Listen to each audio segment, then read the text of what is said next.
well, what am I going to write 10 books on? I had no clue how that was supposed to go, but because of the collective forces at work, I was able to figure that out, and those 10 books came to fruition. And this 11th book is called, Spiritual Eyes. It is volume 0 because it brings everything full circle at the beginning and the end. So let's get into the book, right? So obviously, I mean, go get the book, obviously, for those who can get it. But those 10 books, it talks about your journey as a motherhood, kind of the spiritual awakening, it like covers a bunch of different subjects. But I want to start with, you have what? It's how many of it is y'all? Just seven? You have 7 kids, right? And so a lot of your life has been dominated by motherhood, right? You've been a mom for longer than you weren't a mom, right? So what was it like in this book, kind of discovering and talking about who you were before you was a mom, and now kind of going back on that journey to say, and you called it remembering that you were a woman before you were a mom. And I thought that was an interesting nuance, because I'm watching my wife kind of go through this process where her life is taken over by motherhood, where she don't know. Like, she like, man, I've been a mom now for 4 years, 5 years, and it feels like I'm never going to escape this. But you wrote about, like, there's a remembering that comes after that. So can you talk about that a little bit? Absolutely, because I never felt like my life was my own. You have to understand that I became a mother at 17. So I had not discovered my identity at that point. So you've been a mom longer than you haven't been a mom. Exactly. So I've been a mom longer than I've been an adult. That's crazy. So, because of being a mom at such a young age, I know I wanted to be the best mom that I could possibly be. So I read every book that wasn't nailed down, because it was important to me. That was the one thing that I did learn from my dad, that if you're going to do something, then do it well. And I'm a lifetime student. I always saw my life being going down a path of education.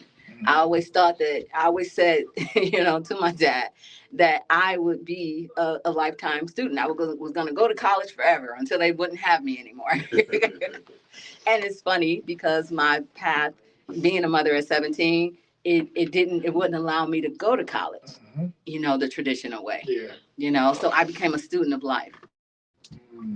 So there were never ever any regrets, because that's the one job that I've ever enjoyed more than anything, is being a mother, because of what it produced. And in doing that, it also taught me more about myself than I ever could have learned about myself, I believe, on my own, because I see myself through them. Yeah, I was going to ask you about that, because you got 7 children, right? And I know people listening, yes, Raffers, they have a lot of kids. The operative word is they, not me. I'm good with my 2, but 7, and my dad got 12. Uncle Roy got what? 10, 9, whatever. I don't know. They got a bunch of kids. But what is it like having to love 7 individual kids, raise them 7 different individuals, because that got to be difficult, right? Because each kid requires a different part of you, a different version of you, a different part of yourself, you're thinking. So what's that like? Can you take our listeners into that thought process of, I have 7 individual lives that I have to nurture, care about, that require a bunch of different things, each of them? I learned very young that lesson because with my first child, he was walking at 5.5 months. Jesus. He never crawled. He went straight to walking, and people were telling me, no, that's impossible. He can't be walking at 5.5 months. And but after learning what all the different cries meant, learning all the, those fears, those 2 fears that children are innately, born with, the fear of falling and fear of loud noises, and all those anxieties and so on and so forth. Just after getting through, learning those things, I had another one, and so I thought something was wrong with her, because she wasn't the same as he was. It was so very different. I mean, she was crawling at 3.5 months. She was crawling backwards, but she was crawling. You know, he had 7 teeth by 6 months. She didn't get one tooth until she was 7 months. You know, they were so different. And that actually is where the lessons started to come in, where I had to understand and realize that these children are different. Because when I went in after giving birth to her, I went in for my 6-week checkup. I was pregnant with the third baby. You Radfords is different breeds, man. Y'all different breeds. The same thing happened to my dad. What's going on over here? Okay, I'm sorry. Y'all different breed. Go ahead. I'm sorry, Auntie. Yeah, y'all wilding. But go ahead. So you go back and you pregnant with another one. Jesus Christ. Even AJ laughed at that. Yeah. So so I didn't even really get a chance to fully know baby number 2 before baby number 3 came into this world. And because we didn't know when he was coming, because it was, the time was so close to after giving birth to her, he ended up coming on my birthday. Wow. So he is my birthday twin. But the two of them being as close as they were very similar but so different. So it was very interesting, to be a young mother. I had a lot more patience, but because I have children, 3 different generations of children.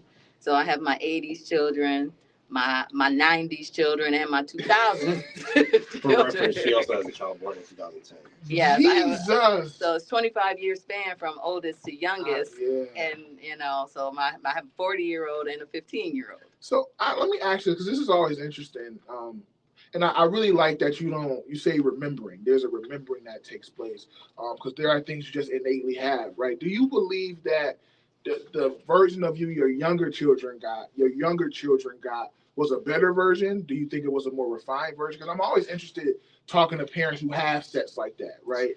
Who have sets where, because I remember talking to my parents, and there are times my older siblings like, y'all got good dad, good mom. Like when we were young, and I'm like, well, it's good to y'all because it looked different, but there was still some rough patches. Like it wasn't so do you feel like that? Do you feel like, I don't want to say better because better is a relative word, but do you think you were just like more ready to be parents to your younger set of kids than that first set of kids? I don't think I was any more ready for the first, second, or third set than I was, in the beginning. Because like I said, I tried to prepare myself as much as I could when I found out I was going to become a mother.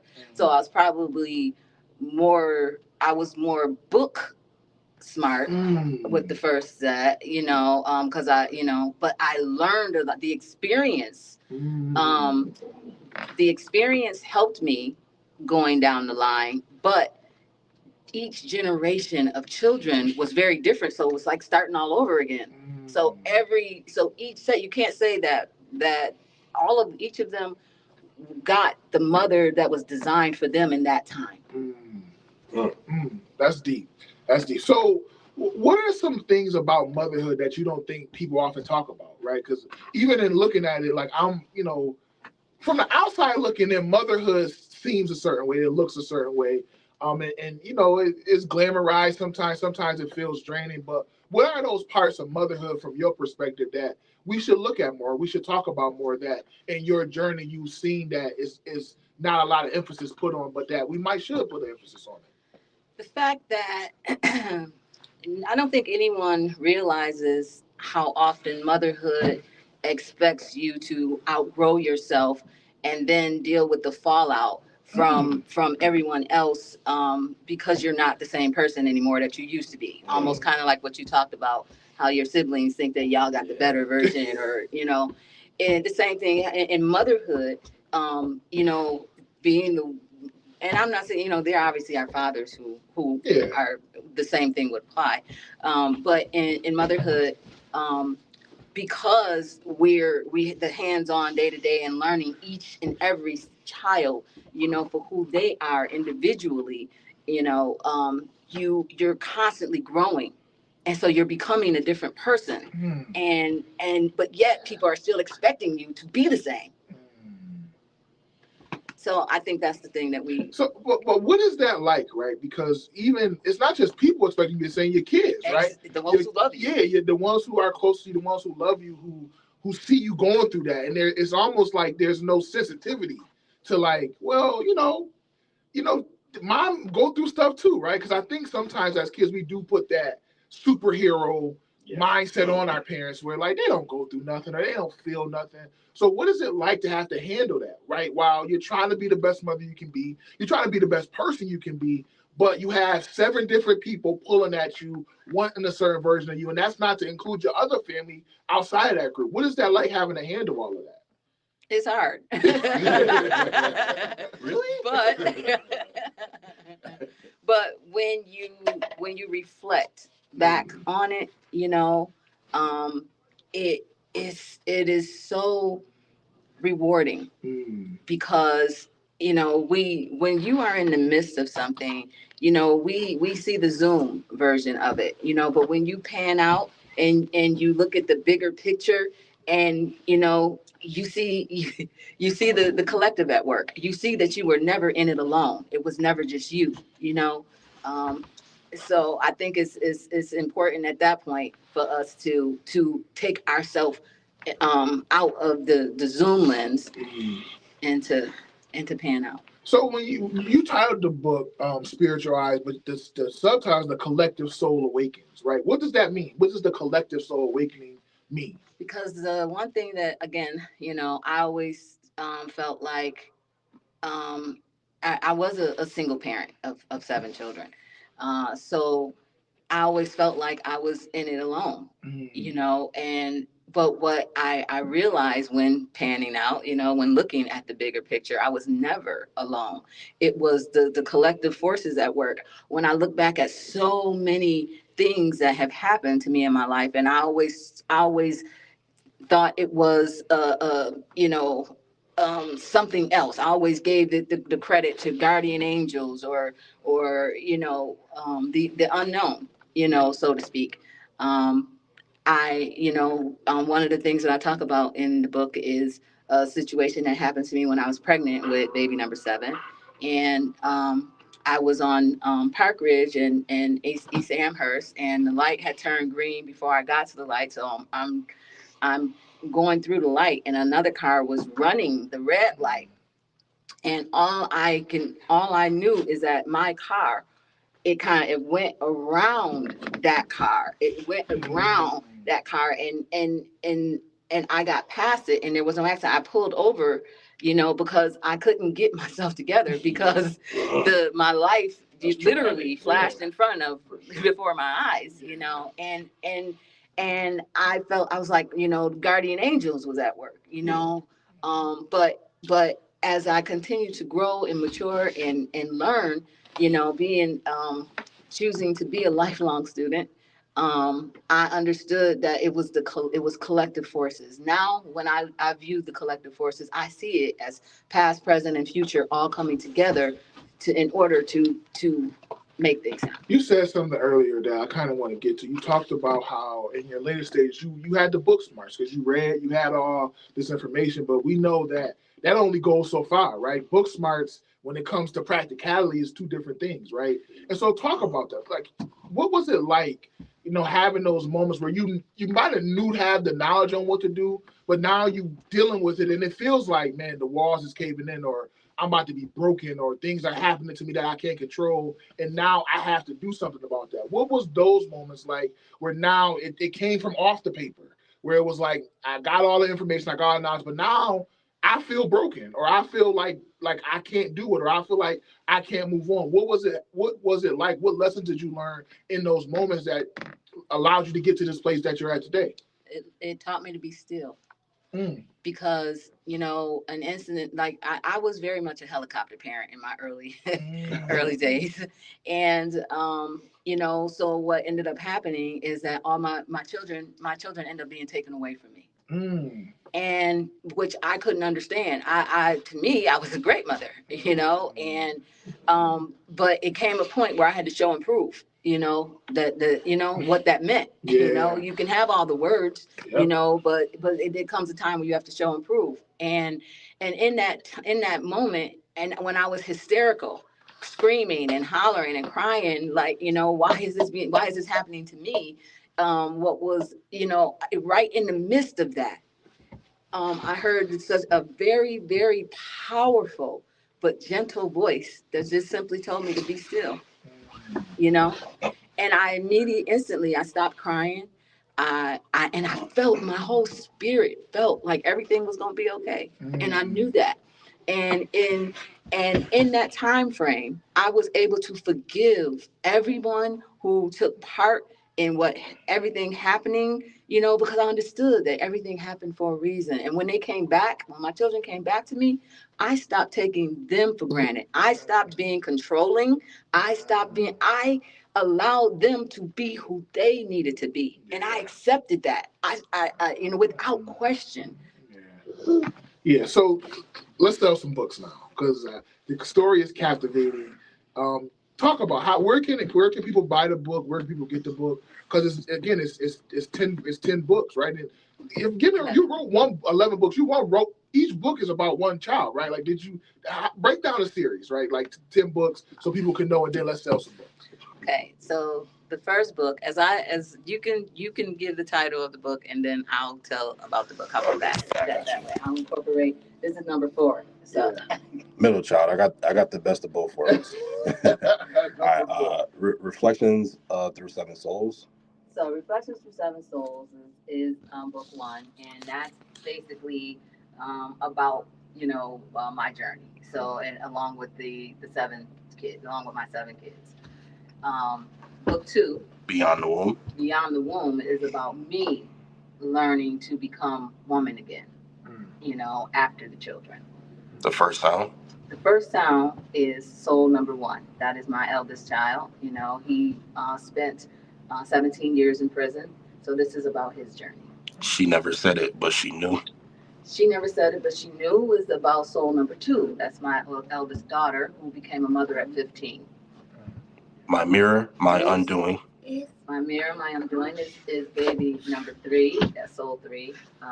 And he is my birthday twin, and he's her Irish twin. He's soul number 2 is Irish twin.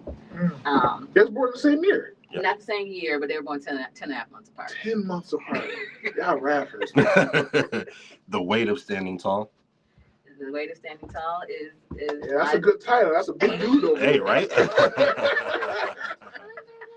That is my number 4, my between 6'10" and 7'1" son. The Quiet Conqueror. The Quiet Conqueror is baby number 5. That's and very fitting title. Because very. He's quiet, but he's a force. He's a force to reckon with. He's also in the Air Force. Carries then release. Or where the muse became mother. Yeah, where the muse became mother. That is baby number 6. That's my promised child. She's the promised child that was because I was when I was 18. Because of what happened when I was 18, she was the child that was promised to me. So yes, that's.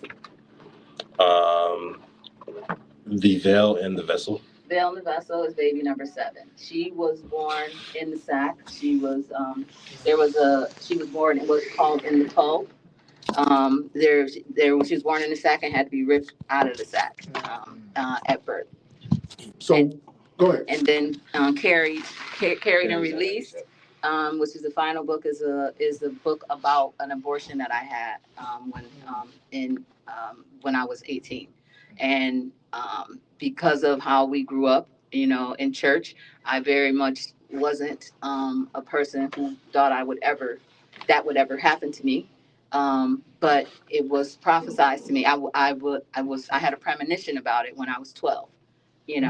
And so I never thought it would actually happen. I thought I could prevent it from happening.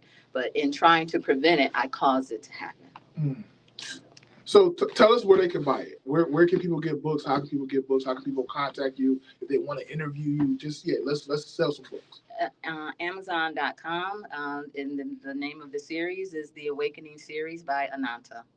So that's how they can. If they want to contact you, do you have a website or something they can go to get in contact with you? Because somebody might be listening and say, "Hey, I want to bring her on for an interview. This is captivating stuff right here." I'm on TikTok.